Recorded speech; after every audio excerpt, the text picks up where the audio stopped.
So ang DIY natin ngayon is magpapalit tayo ng belt.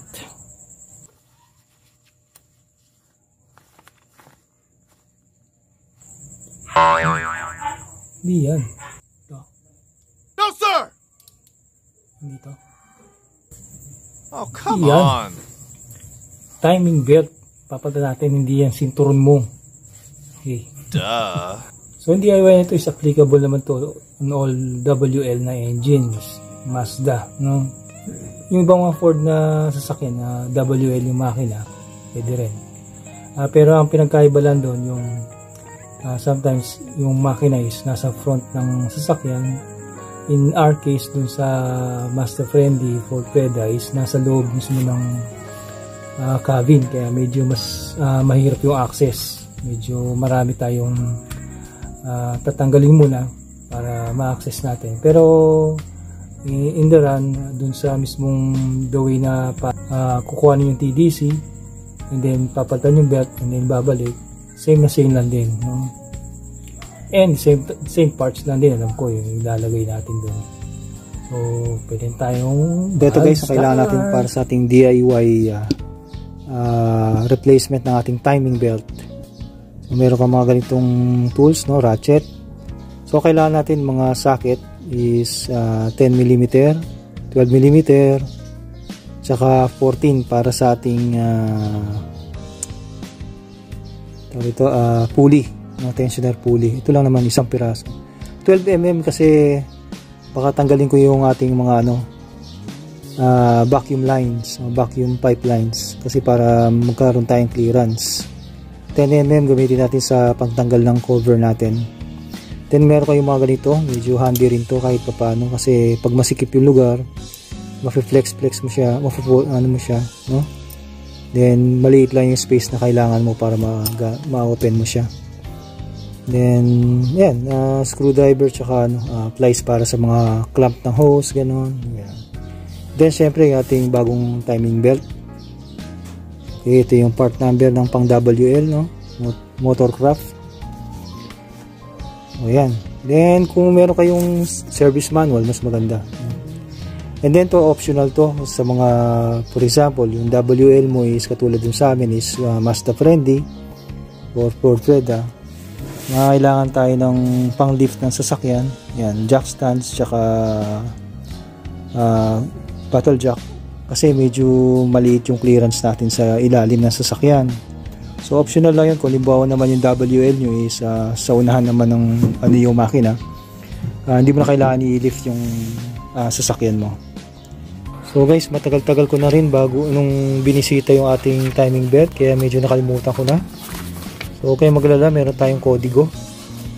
So itong mga ito, collection ko lang ng mga nakukuha ko information sa ating nababasang mga GC, even sa mga international na na source, say sa internet. Pag may nakuha ko, piniprint ko siya, may screenshot ko, piniprint ko. So ito yung pang WL, no? Yan. So ito kompleto to, no? Dito na rin yung mga timing cover mo, ito timing marks, no? Dito sa likod ko siya nakuha. So yung cover mo, meron siyang 6 na 10mm bolts. Pinaka natin sa cover. And then ito yung ating mga timing marks, na yan sa camshaft pulley, tsaka sa ating camshaft pulley. So papakita ko mamaya rin, meron tayo sa actual, papakita ko yung actual na itsura nito dito, tsaka yung dito, no? Yeah, so ngayon, so gagawin natin para makuha na, matimingan natin yan, mapaikot natin, ikot natin ng clockwise yung ating mismong camshaft. Ito crankshaft pulley naman ito. So meron kang parang pako na maliit doon, meron ding timing yan dito sa ating crankshaft pulley, no? So ikot nyo to ng clockwise hanggang sa may pantay natin ng ganyan yan. And then makuha mo rin yung timing marks dito. So mamaya sa actual papakita natin to, ha? Ayun, nabasa na natin yung ating kodigo, yung ating service manual na kopya-kopya. Madali lang. Hindi guys, hindi ganun kadali sa actual natin, no? Sa in reality, especially sa ganitong model ng WL na pang Mazda friendly, hindi siya ganun ka-friendly guys. Medyo marami tayong kailangan alisin muna para ma-access natin yung cover. Suko na ba? Hindi. Kaya yan. Naalala na natin eh. Yung mga kailangan natin tanggalin, itong intake manifold na elbow, na then kasama yung intake hose na malaki. Hanggang doon sa disconnect natin yan, buo. Tanggalin natin itong bracket na to. Tanggalin natin yung ating ang tawag natin dyan, vacuum pipeline ng ating hydrovac o preno. O yan na, hydrovac booster. May pipeline yan dyan, connected dyan ng dalawang 12mm mula dito. Plus meron dito sa may vacuum. Then tanggal lang ng mga vacuum lines. Okay na tayo. Okay na kayo ha. Kung makapagsabi ka nga, simple lang ha. Sige, bisa na yan. Siyempre, unang-una, battery muna tayo bago tayo maggagalaw dyan sa loob ha. Pinaka safety muna.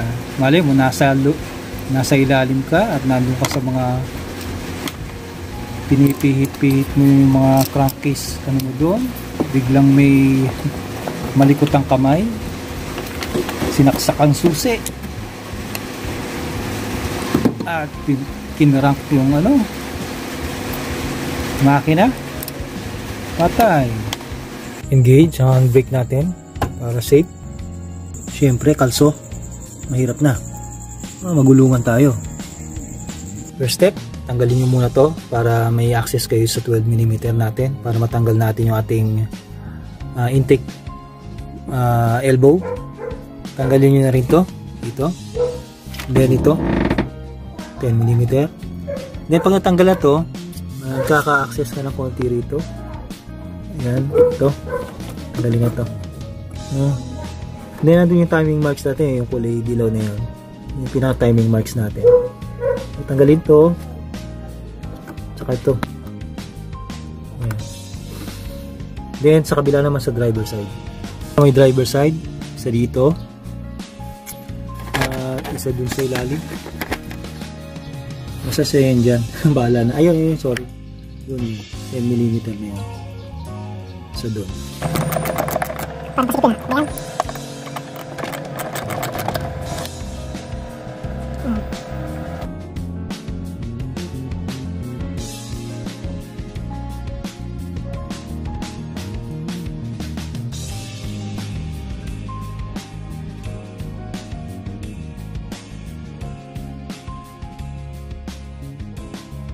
Ito, tanggalan natin dito.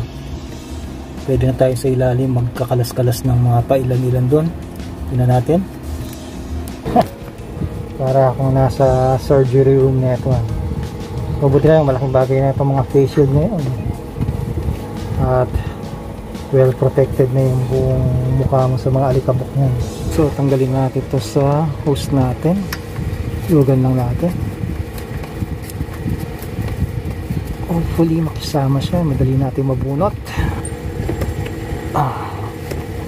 Baka yung water hose ang matanggal nyo, iba yun ha? So mas maliit yan. O yun, natin sa kabila, back. Tanggalin natin, 12mm lang yan.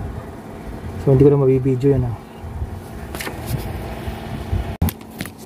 Tanggalin mo natin ito. Hopefully may labas ko siya ng buo. Ayan, so kasama naman siya ng buo. Kailangan ko ba siya? Bagay, nakalas ko na rin naman sa taas to. So next, natanggalan natin yon, vacuum hose. Ito nga. Yeah. Okay. Dito lang. Saka to, tanggalin natin to. Oh, hindi yata ako nadala ng flies. Kaya lang Meron tayong konting clearance pa. Nakaharang kasi yun. Itong vacuum tube na to.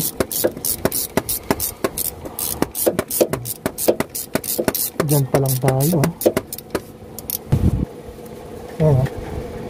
Haba niya, di ba? Kaya nilagyan ko na ano yan, yung anti-seize.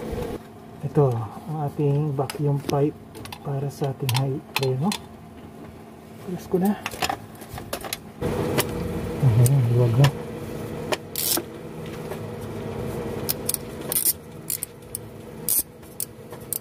So, pwede na. Tagalin itong cover. Ayan, gumagalaw na siya. Ito ang ating timing cover.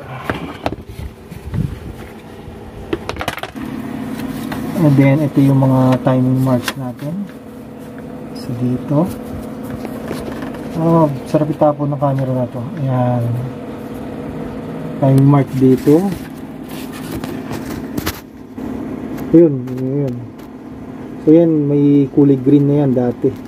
So, ito yung taas na timing marks. Yung maliit na bingaw na yan. So, dapat tatapat yung guhit ng pulley dito. Kahit tansya naman, no? And then, ito. Okay. Yan. So, dapat yung, ano ito, yung guhit na yan. Tatapat siya dun sa markings na yan. Wala akong 38 na socket. Itong ginamit ko, yan. So, ginamitan ko na lang ng ganyan, kalso. Kalso tawag natin yan, ganyan.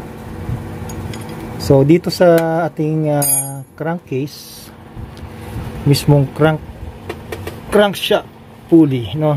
Ito yung pinaka main natin. Meron din timing yan. Ayan, no? Makikita yung parang pako na yan. Yung okay.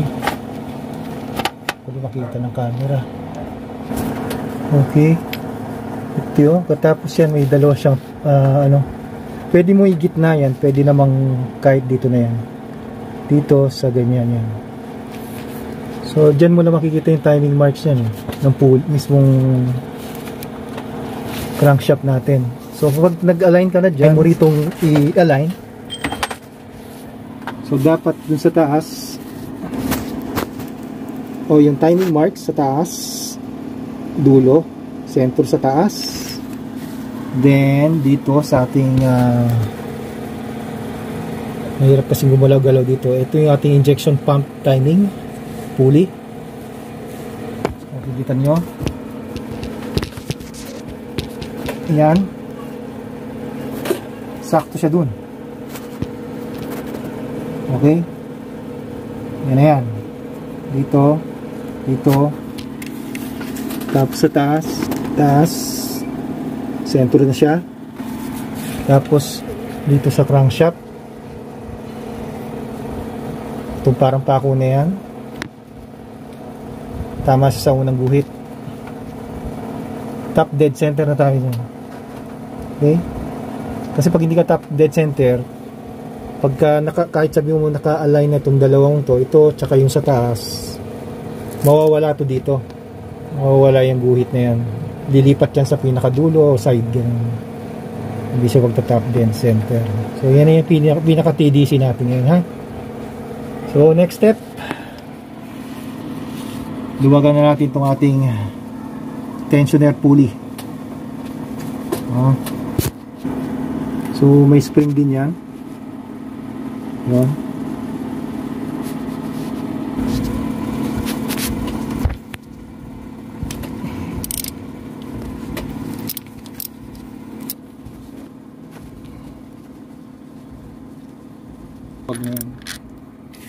So, katapos tanggalin ito spring. Gamit lang kayo ng long nose para matanggal nyo siya.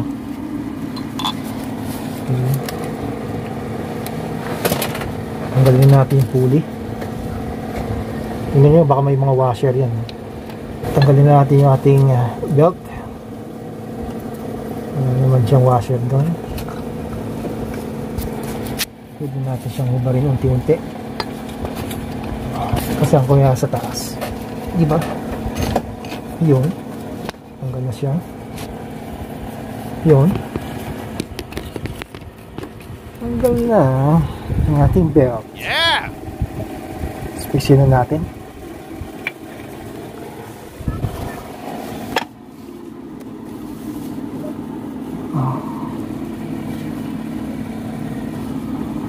Ayan yung mga langis-langis sa ilalim. Dude, crap! Wala naman doon sa taas eh. Parang dito banda. Ayan. Madungis kasi banda rito eh.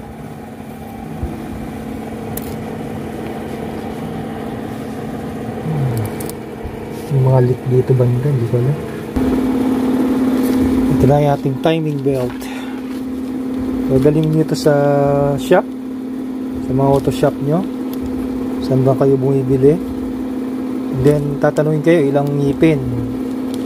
Although yung pag sinabi natin pang WL, common naman yun, pero para sure bilangin nyo, markahan nyo isang ngipin para alam nyo saan kayo nagsimula.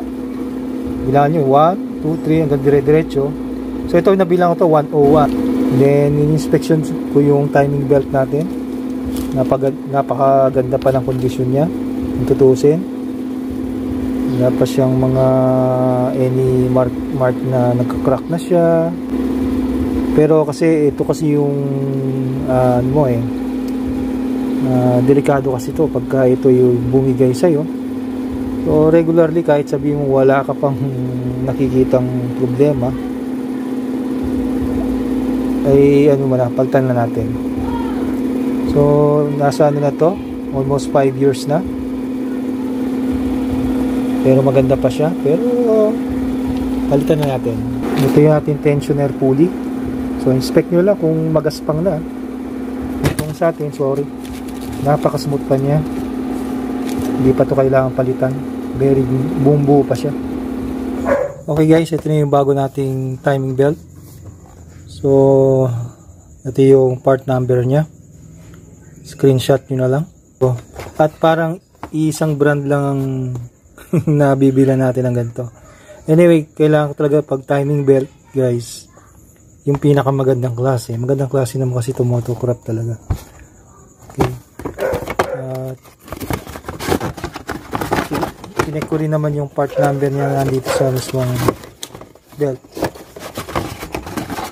Rest naman. Ayan.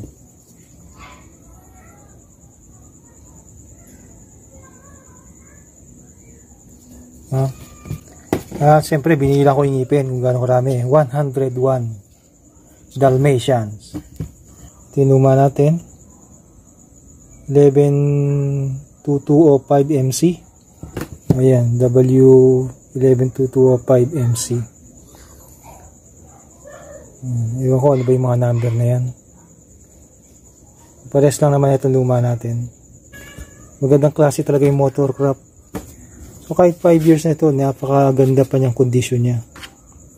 Para nakapanghinayang pa nga pwede mo pang gamitin. No? Wala pa siyang crack. Siguro kahit 2 taon pwede pang gamitin to. Anyway, mahirap kasi magbaklas eh. Dito na ako sa pang 5 taon ulit. Okay? So by the way, yung price nito is 1,700 sa Massport Banawe. Dati nung una kong nilagay ito, wala naman akong pakialam sa mga ganyan-ganyan. Basta may lagay ko lang dati. So ito dati na to sira. At pinabayaan ko lang ganyan. So ngayon gagawin natin, ididikit natin para kahit paano silyado yung cover natin, no? Para yung timing belt natin hindi siya nalalagyan, example matalsikan ng langis, no, mga dumi. Possible kasi na mawala yun sa mag-slip siya, mawala sa timing. So yun ang iniiwasan natin, na dumumi yung ating timing belt. Pag napuno ng dumi yung mga ngipin, siyempre bababaw yung ngipin nun eh. So may possibility na mag-slip na yun, or pag nalagyan ng langis, yun, dudulas yung belt natin at magiging cause pa ng problema. So ito, buuin ko lang yung gasket nya para kahit paano protected yung ating timing belt sa loob. Bita lang natin ng pandikit. Try muna natin linisan yan, no? Para matanggal ang konti. Sprayan natin ang ating degreaser.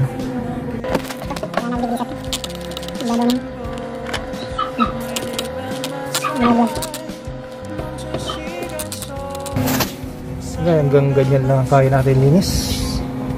Medyo mahirap lang kuhanin yung iba dito, pero ito linisin, punasan ko na lang yan. Pwede natin ibalik yung ating belt. Ito na yung ating belt, so dapat yung arrow nya papunta doon. So okay, so dapat yung arrow nya pag ganyan. So ito na doon. Okay, unahin nyo muna ipasok dito sa ilalim. Ito muna kayo mag-start sa pump.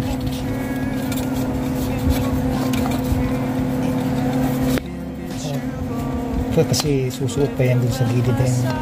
Yan. Kaya kasi masuot mo dyan. Suot nyo muna dito. Tapos doon. Tapos sa taas. Okay, huwag lumabot ko. Kawan mo. Okay. Okay. So dapat ganyan na. Ito parang itong side na to dapat ano yan, tatak na yan, ha? Yan o, hindi siya loose. Kahit hindi wala pa yung pulley, dapat ganyan ang setup niyan, ha? O yan. So hindi ko pa nalalagay yung tension at pulley. Kailangan to, batak na to, ha? O. Okay. Lagay ko lang yung pulley. Yan. So ganyan yan. So ilalagay natin yung bolt nya. So yung bolt nun hindi pa mahigpit yan, ha? Hand tight lang yan. Kailangan muna natin mailagay yung spring bago natin higpitan yan. So kailangan mag-tension muna tong spring na to bago natin higpitan yan. Gamit yung long nose, no? Nata ko yung spring, tsaka ko siya hinok dito. Okay, so yan, may tension na yung ating belt. So setup niya, ha? Kailangan to, batak to. Ayan, may fit siya, oh. Sakto yan. So hindi yan iikot, hindi yan mag-i-slip, no? Dapat batak yan. Tapos ito yung ite-tension ng pulley. So yan, naka-tension na yan. Kita ko na lang yung 14 na yan. Okay na tayo rito.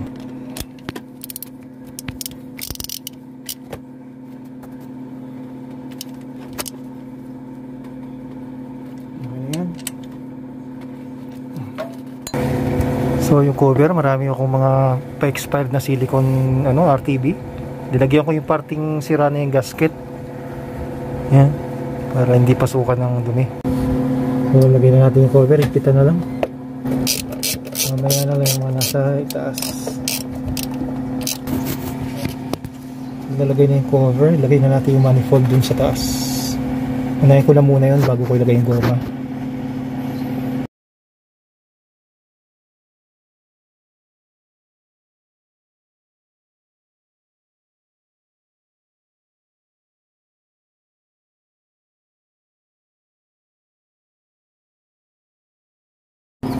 Balik na natin yung ating intake hose.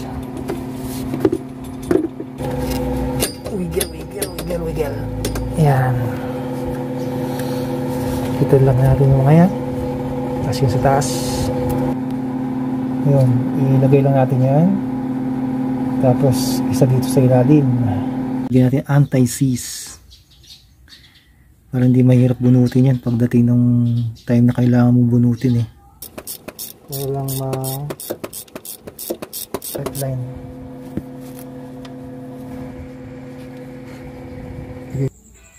So after natin sa baba, ibalik na natin yung natin, cover. Then yung ating pipeline, ibalik na natin. And then yung ating intake hose, higpitan na natin. And then itong mga vacuum lines natin, naibalik natin. Pati ito sa ilalim. Balik na yan. Balik na itong bracket. Nailagay na yung mga ibang mga ano natin, fasteners sa taas. Ito, saka ito mga ito. Then sa driver side, nalagay na natin dalawa doon. After nun, pwede na tayo mag-start ng makina. At consider it done na rin yung ating trabaho ngayon. Woo! Pagod.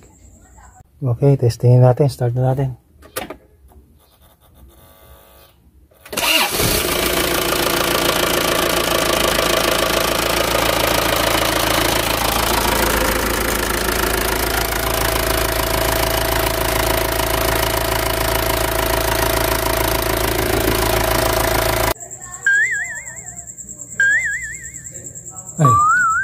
Ay, tibok-tibok kasi yung ano eh.